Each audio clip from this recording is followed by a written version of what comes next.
As an Amazon seller, you're always trying to find levers to pull to increase your profit and sales. One of the most common levers that you can try and reduce is the amount of returns you get as an e-commerce seller. And there's a number of ways to do that. Over my 8 years of selling on Amazon, I've sold over $1 million of sales, and I've had hundreds of thousands of dollars of returns from my various products. And I've learned a couple tricks, 2 in particular, that I'm going to share to help you reduce returns and increase your profit margin. Firstly, it's important to set the stage. With my first product, it was a leather tool belt. I sourced it from India. I started about 8.5 years ago, and I found the supplier from Alibaba. I've since moved on and launched a bunch of new products, but my initial product, which I thought was good, had 11% returns my first year, which is way, way too high. Ideally, you want returns between 3 and 5%. However, depending on the category, for example, clothing, shoes, apparel, that's going to be much higher, and you need to factor that into your business model.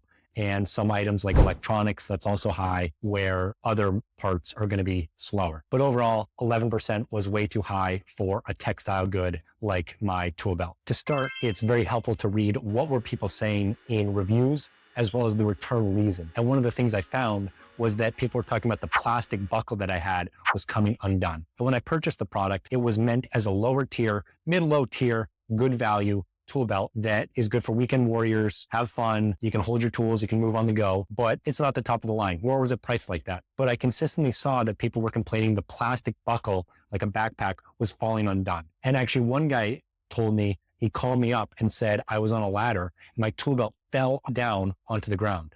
Luckily, no one was hurt and there was no one below him, but that was a big wake-up call that the product I had was not good enough. I had done my own testing and running around doing little projects here and there, but I was not putting it through the rigors that customers were actually using. So I didn't know well enough that my product was not good enough, that I needed to find a better alternative. So I went to my manufacturer in India. I said, this is a problem. How can we fix this?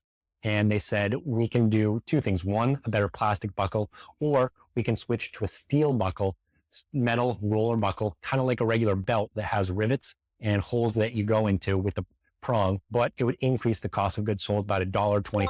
And I considered which one would be better. And with the better plastic buckle, another 50 cents versus steel, $1.25. I figured it was worth it to go the full jump and go $1.25 more to get the extreme strength that it had and fully eliminate that as a return reason that the buckle fell off. So that's what I did, paid $1.25 more, and suddenly I noticed the returns and reviews that said we had buckle problems started to drop drastically. And my 11% returns dropped to around 7%.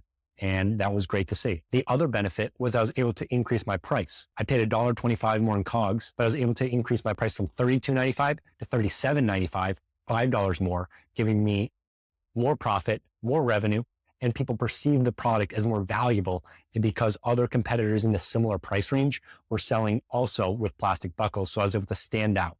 Kept the product like that for quite some time. And then I realized that 7% returns was also too high and that I should continue trying to optimize it. So just like the first time, I went back to the return reasons and customer reviews and saw multiple people, mainly on the returns, not as many reviews, saying wrong size, that the belt didn't fit their waist, that they were too big or too small for it.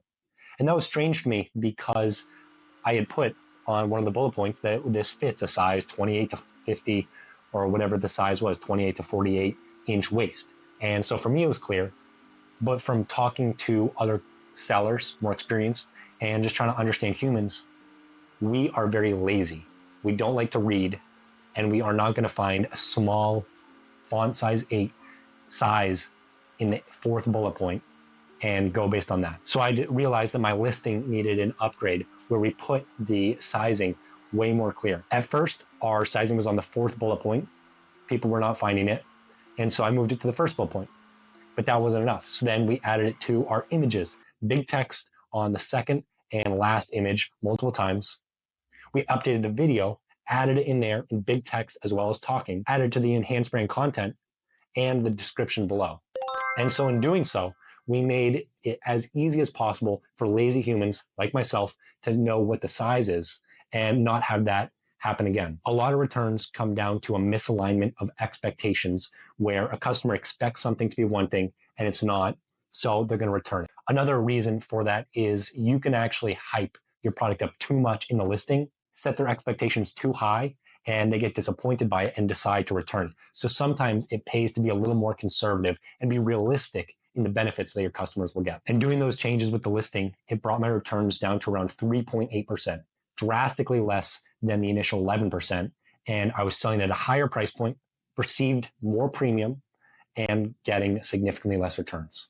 So there was really two main areas to focus on. The misalignment of expectations. People are lazy. Make it stupid clear for them, and have a good product, a genuinely good product. And sometimes that means spending more money on your cost of goods sold, but it's usually going to pay off. Hope these tips helped you and you're able to pull some levers to try and reduce your returns and increase your profit margin on Amazon.